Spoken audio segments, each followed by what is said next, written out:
Assalamualaikum warahmatullahi wabarakatuh. Perkenalkan, nama saya Alfiliana dengan nomor induk mahasiswa 20040300016, Manajemen Bisnis Syariah 1A. Saya akan membacakan materi yang diberikan oleh Bapak Syaul Haq, Eskom MPD, dengan judul Penggabungan Materi Pengetahuan Komputer.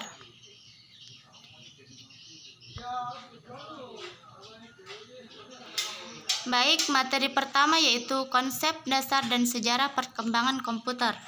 Terlebih dahulu kita harus mengetahui apa itu komputer. Komputer adalah kumpulan alat elektronik yang tersusun menjadi rangkaian membentuk sebuah mesin berteknologi yang mampu menerima dan menyimpan data, melakukan pengolahan dan memberikan hasil dalam bentuk informasi sesuai prosedur operasi. Kata komputer berasal dari bahasa Latin yaitu computare, yang artinya menghitung. Sehingga secara sederhana pengertian komputer adalah alat untuk menghitung aritmatika. Definisi komputer adalah alat elektronik yang terdiri dari rangkaian berbagai komponen yang saling terhubung sehingga membentuk suatu sistem kerja. Adapun pengertian komputer menurut para ahli yaitu yang pertama, V.C. Hamaker. Menurut V.C. Hamaker, definisi komputer adalah mesin penghitung elektronik yang cepat dan dapat menerima informasi input digital, kemudian memprosesnya sesuai dengan program yang tersimpan di memorinya dan menghasilkan output berupa informasi. Yang kedua, Donald H. Sanders. Menurut Sanders, pengertian komputer adalah sistem elektronik yang digunakan untuk memanipulasi data yang cepat serta tepat. Dirancang dan diorganisasikan agar dapat secara otomatis menerima dan menyimpan data, memproses data hingga menghasilkan output berdasarkan perintah yang sudah tersimpan di dalam memori. Yang selanjutnya, William M. Forey. Menurut Forey, pengertian komputer adalah suatu alat pemroses data yang bisa melakukan perhitungan secara besar dan cepat, termasuk perhitungan aritmatika serta operasi logika, dan tidak ada campur tangan manusia. Yang keempat, Robert H. Blismer. Menurut Robert H. Blismer, pengertian komputer adalah suatu alat elektronik yang mampu melakukan beberapa tugas, diantaranya menerima input, memproses input, menyimpan perintah-perintah, dan menghasilkan output yang berbentuk informasi. Kemudian, sejarah perkembangan komputer, alat hitung tradisional dan kalkulator mekanik.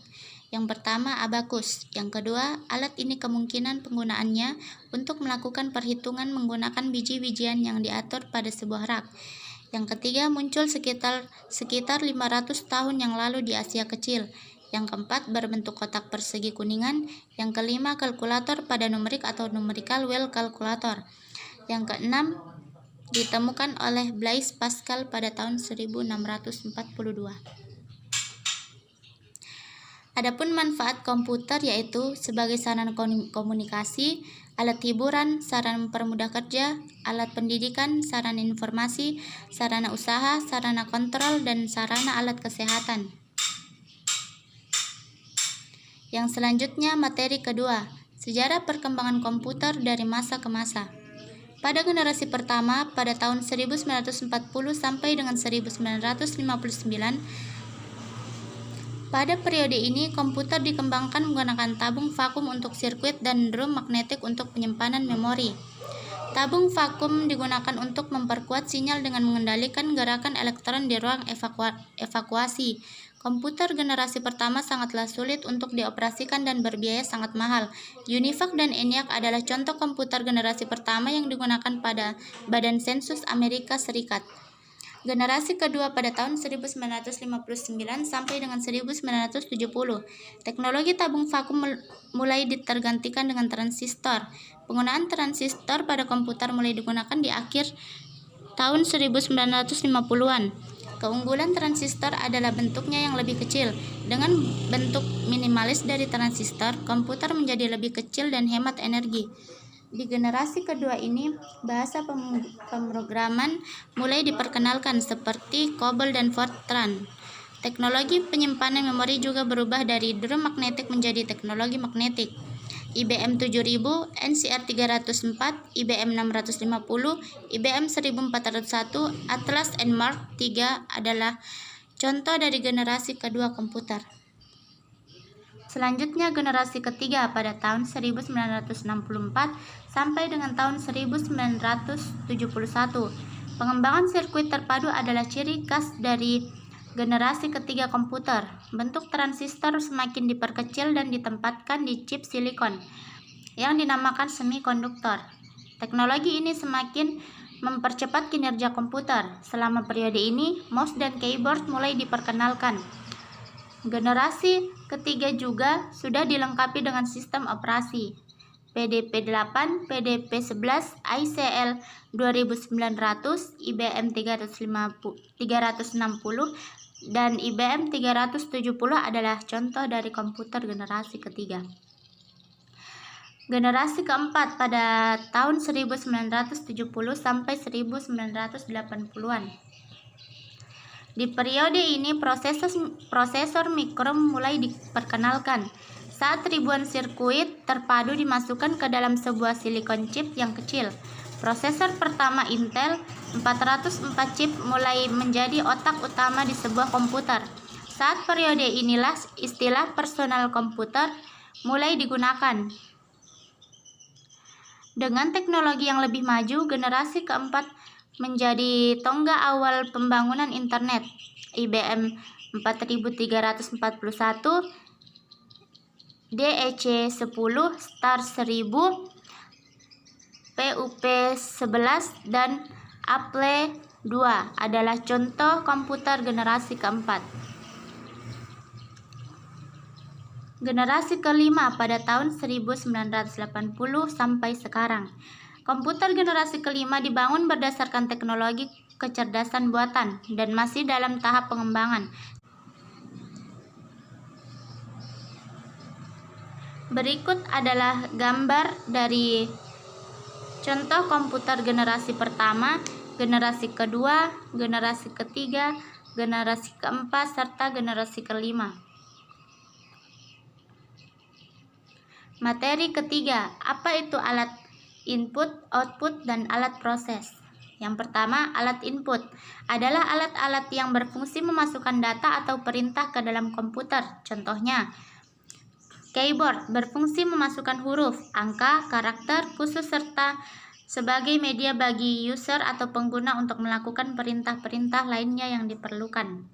Yang kedua, mouse berfungsi untuk memindahkan pointer atau kursor secara cepat serta mengatur posisi kursor di layar.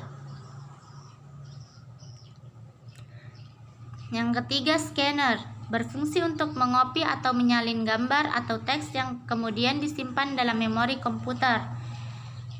Yang selanjutnya, touchpad fungsinya sebagai penggerak kursor pada monitor melalui stimulasi gerakan jari yang menyentuh touchpad tersebut. Yang kedua, alat output adalah alat-alat yang berfungsi mengeluarkan data yang berbentuk informasi. Contohnya, yang pertama, proyektor berfungsi menampilkan bayangan sebuah gambar positif yang dapat ditembus cahaya. Yang kedua, monitor berfungsi menampilkan teks dan gambar baik diam atau bergerak yang dijalankan oleh komputer dan diproseskan oleh grafik. Yang ketiga, printer untuk mencetak teks atau gambar ke media kertas atau media lainnya seperti kertas transparansi. Yang keempat, speaker untuk memberikan informasi dalam bentuk suara. Yang ketiga, alat proses. Alat proses adalah alat-alat yang berfungsi mengolah data ke dalam komputer setelah mengalami proses input. Contohnya, yang pertama, CPU sebagai otak dan pengendali proses kinerja komputer dengan dibantu komponen lainnya. Yang kedua, ALU, Arithmetic Logical Unit, berfungsi untuk melakukan suatu proses data yang berbentuk angka dan logika seperti data matematika dan statistika. Yang ketiga, motherboard sebagai pusat pengendali yang mengatur kerja dari semua komponen yang terpasang padanya, serta mengatur pemberian daya listrik pada setiap komponen PC. Yang keempat, hard disk, menjalankan seluruh sistem operasi dan mekanisme kerja kantor serta menyimpan setiap data dan informasi. Materi kelima, komponen hardware, port komputer, dan media komputer. Yang pertama, hardware komputer. Di dalam dunia komputer, selain adanya perangkat lunak, juga terdapat perangkat keras atau lebih dikenal dengan hardware. Hardware adalah komponen fisik yang bisa membentuk sebuah sistem komputer itu sendiri. Berikut adalah beberapa contoh dari komponen hardware dan fungsi-fungsinya. Yang pertama, motherboard atau papan induk. Motherboard ini merupakan perangkat keras pada sistem komputer yang berfungsi sebagai tempat untuk menyimpan berbagai macam komponen pada komputer seperti prosesor, RAM, slot memori. Selain itu, masih ada komponen lainnya yang terdapat di dalam motherboard seperti chipset, BIOS, baterai CMOS, power connection, port USB, strike drive connector, dan masih banyak lagi. Yang kedua, hard disk. Hard disk atau yang biasa juga dikenal dengan HDD merupakan perangkat keras pada komputer yang mempunyai fungsi sebagai media penyimpanan sekunder. Di dalam hard disk terdapat lebih dari satu piringan di mana mempunyai fungsi untuk menampung data-data dengan menggunakan sistem magnetis. Hard disk berbeda dengan RAM yang menyimpan data ataupun instruksi secara sementara. Beberapa fungsi dari hard disk diantaranya digunakan untuk menyimpan musik, berfungsi untuk menyimpan dokumen, berfungsi untuk menyimpan gambar ataupun video. Seluruh dokumen tersebut akan tersimpan secara permanen walaupun komputer dimatikan. Yang ketiga, PC cooler atau heatsink. Perangkat keras yang satu ini memiliki fungsi untuk mengurangi panas yang dihasilkan oleh sebuah PC ketika tengah dioperasikan dengan memasangnya langsung di atas prosesor pada komputer agar bisa bekerja secara optimal.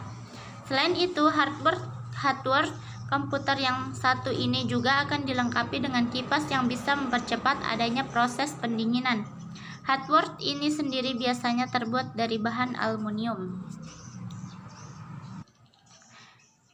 Yang kedua, jenis-jenis port dan kegunaannya. Port serial. Port ini merupakan jenis port yang dulu umum digunakan untuk keyboard, mouse, dan juga PLC atau Programmable Logic Controller. Port ini menggunakan jenis konektor RS232C yang memiliki jumlah pin antara 9 hingga 25 pin. Yang berikutnya, port paralel. Port paralel merupakan jenis port yang digunakan untuk konektivitas yang membutuhkan kecepatan. Biasanya penggunaan port paralel ini bekerja dengan 8 bit per waktunya, sehingga cocok untuk transmisi data jarak dekat dan cepat. Yang berikutnya, port LAN. Port LAN merupakan port yang dimiliki oleh salah satu perangkat keras jaringan komputer, yaitu Ethernet atau LAN card.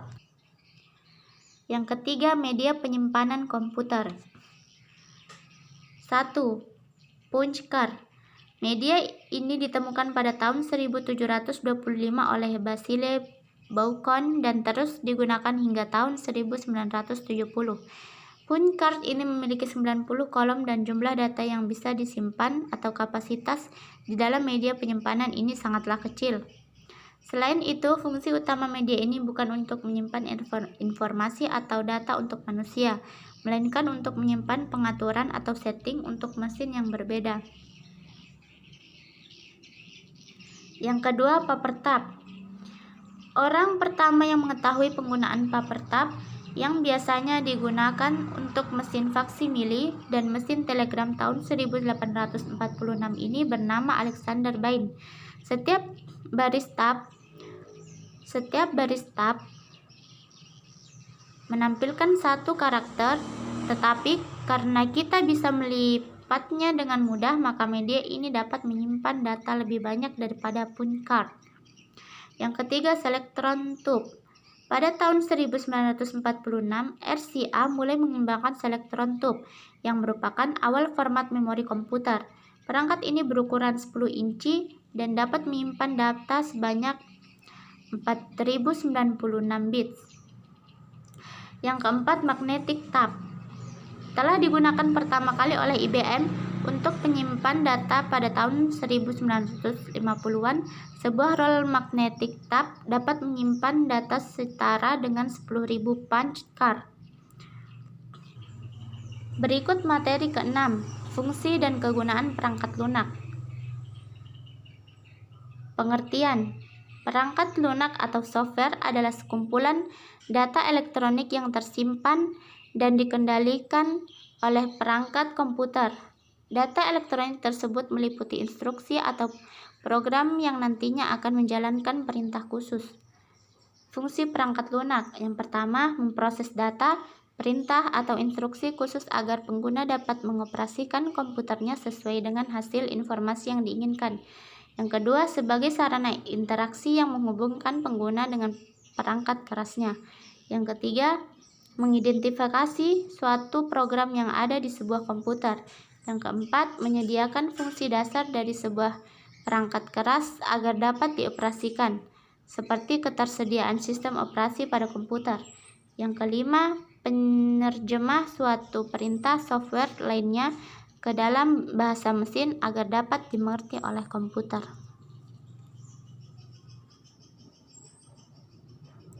Macam-macam software. Program aplikasi atau application software merupakan suatu program paket yang telah dirancang dan dibuat khusus untuk kebutuhan tertentu. Contohnya yaitu word processing atau pengolah kata, program database, program spreadsheet, program CAD atau computer aided design. Selanjutnya, program layout, artikel atau publisher. Materi ke-7, aplikasi pengolahan kata menggunakan Microsoft Office Word. Aplikasi pengolahan kata atau word processor merupakan software atau perangkat lunak yang digunakan untuk mengolah kata dan berkaitan dengan dokumen, seperti tahapan membuat, mengedit, memodifikasi, menyunting, maupun mencetak dokumen. Banyak digunakan untuk membuat naskah, laporan, artikel, brosur, karya tulis, surat menyurat, dan lain-lain. Perangkat lunak pengolah kata adalah suatu aplikasi komputer yang digunakan untuk produksi segala jenis bahan yang dapat dicetak. Program pengolahan kata adalah suatu aplikasi yang difungsikan untuk mempermudah pekerjaan yang berkaitan dengan dokumen, mulai tahap pembuatan atau penyusunan dokumen maupun dalam penyuntingan atau edit dokumen. Sejarah aplikasi pengolahan. Sejarah terbentuknya aplikasi pengolah kata yaitu muncul dari keresahan para pengguna mesin ketik manual. Pada waktu itu, perkembangan aplikasi pengolah kata juga bertahap, mulai dari aplikasi pengolah kata yang berbasis grafik pertama kali yaitu Bravos. Kemudian berselang 3 tahun muncul produk pengolah kata baru dari Microsoft yang diberikan nama Microsoft Word. Pada saat itu Microsoft Word diciptakan untuk dapat bekerja dengan baik pada perangkat IBM PC yang mempunyai sistem operasi Windows. Pada sistem operasi DOS, pada waktu itu dapat menggunakan aplikasi pengolah kata seperti WordStar dan WordPerfect. Berikut fungsi aplikasi pengolah kata. Yang pertama, membuat dan mengedit dokumen seperti surat dan laporan. Yang kedua, membuat desain amplop. Yang ketiga, menyusun secara otomatis daftar isi. Yang keempat, mencetak dokumen yang telah dibuat dan membuat dokumen yang dibuat sebagai format PDF. Ciri khas aplikasi pengolah kata adalah mengolah mulai dari karakter, kata, kalimat yang akhirnya membentuk suatu paragraf, dan kumpulan paragraf membentuk satu halaman, kumpulan halaman membentuk naskah yang disebut file atau dokumen. Macam-macam aplikasi pengolahan kata. Yang pertama, Microsoft Word. Microsoft Word merupakan salah satu jenis aplikasi yang bisa digunakan untuk mengolah kata. Microsoft Word dibuat oleh perusahaan yang bernama Microsoft Corporation. Yang kedua, Lotus Word Pro merupakan aplikasi untuk pengolahan kata yang dikeluarkan oleh IBM. Aplikasi ini dikeluarkan bersama dengan aplikasi Office lainnya yang dikenal dengan nama Lotus Smart Suite. Yang ketiga, Corel Word Perfect merupakan aplikasi program yang dapat dijalankan di komputer dengan sistem operasi Windows. Yang keempat, Star Office Writer memiliki kesamaan dengan Microsoft Word yang merupakan aplikasi perangkat lunak yang bersifat multiplatform, yaitu aplikasi dapat dijalankan di berbagai macam seperti operasi baik Linux, Windows, Unix, Solaris, dan sistem operasi lainnya. Kemudian yang kelima, OpenOffice. Hampir sama dengan Microsoft Word, bedanya OpenOffice dikembangkan dengan lisensi GPL atau General Public Lisensi. Materi ke-8, aplikasi pengolahan data menggunakan Microsoft Excel.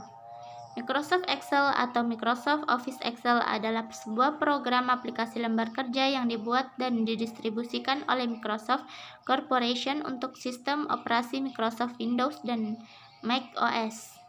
Fungsi dan kegunaan dari Microsoft Excel yaitu melakukan perhitungan aritmatika dan statistika, membuat berbagai macam grafik dan diagram, membuat catatan keuangan, anggaran, serta menyusun laporan keuangan, menghitung dan mengelola investasi, pinjaman, penjualan, inventaris, dan lain-lain. Kemudian melakukan analisa serta riset harga, membuat daftar hadir serta daftar nilai sekolah maupun universitas, melakukan konversi mata uang, dan melakukan perhitungan dari hasil sebuah penelitian. Manfaat dari Microsoft Excel. Bidang akuntansi. Contoh dari pengguna program Microsoft Excel dalam bidang akuntansi adalah menghitung jumlah laba atau rugi suatu perusahaan, mencari besarnya keuntungan selama satu periode, menghitung gaji karyawan, dan lain sebagainya. Yang kedua, kalkulasi matematis. Kalkulasi matematis digunakan untuk mencari data dari hasil penjumlahan, pengurangan, perkalian, dan pembagian, serta berbagai macam variasinya. Kemudian pengelolaan data. Pemanfaatan Excel untuk pengolahan data yaitu untuk pengelolaan database statistik, mencari nilai tengah, rata-rata, dan pencarian nilai maksimum serta nilai minimum sebuah data dan lain sebagainya. Pembuatan grafik. Excel dapat digunakan untuk membuat grafik, misalnya grafik perkembangan jumlah penduduk selama 1 tahun dan lain sebagainya.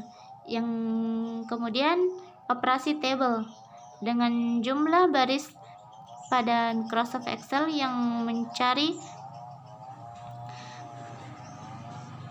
1.084.576 dan jumlah kolom 16.384, maka Anda tidak akan merasa kesulitan apabila melakukan input data yang membutuhkan jumlah kolom dan baris yang sangat banyak.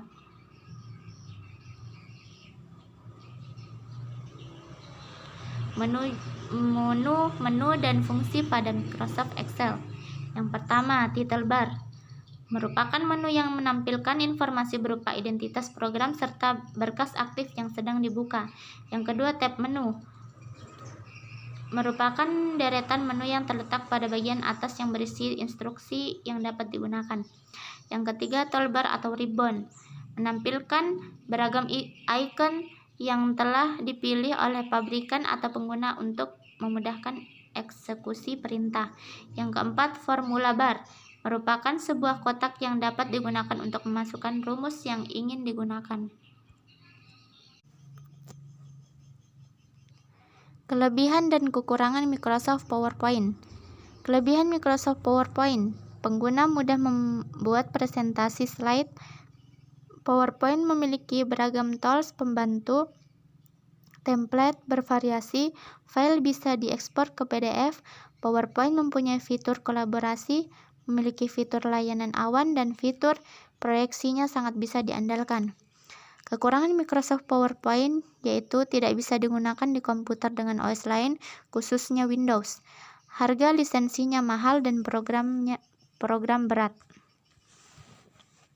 Materi ke-9, aplikasi pengolahan data menggunakan Microsoft PowerPoint. Microsoft PowerPoint adalah software yang dipakai untuk dirancang bahan presentasi dalam bentuk slide.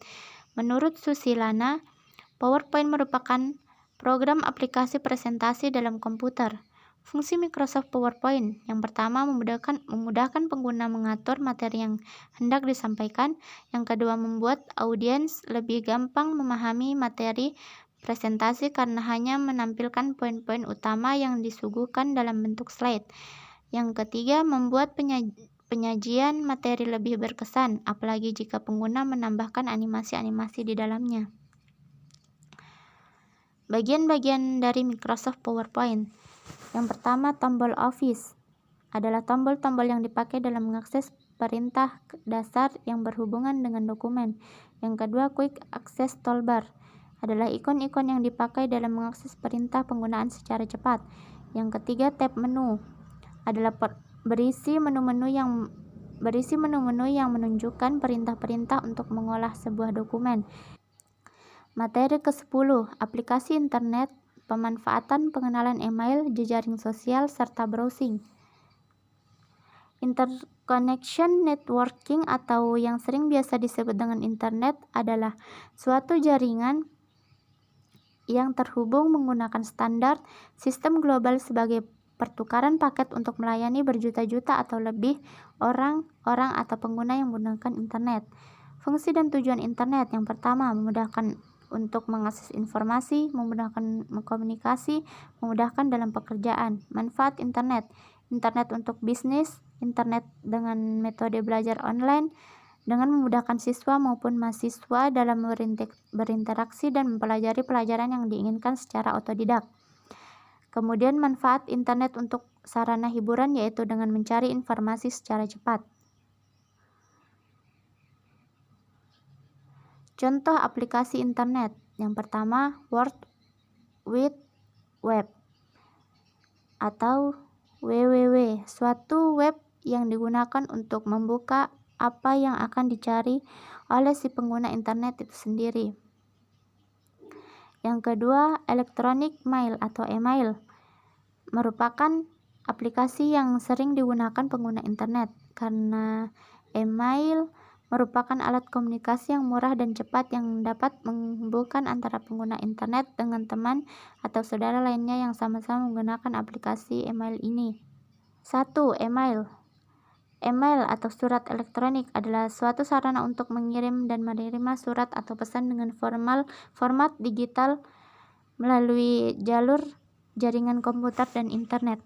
Fungsi dan manfaat email yaitu mengirim dan menerima pesan, mengirim dan menerima file sebagai identitas diri di mana orang lain dapat menghubungi pengguna email melalui alamat email miliknya, email untuk mendaftar di berbagai situs, dan email untuk media pemasaran. Jenis-jenis email, POP mail atau Post Office Protocol. Yang kedua, webmail. Dan yang ketiga, forward mail.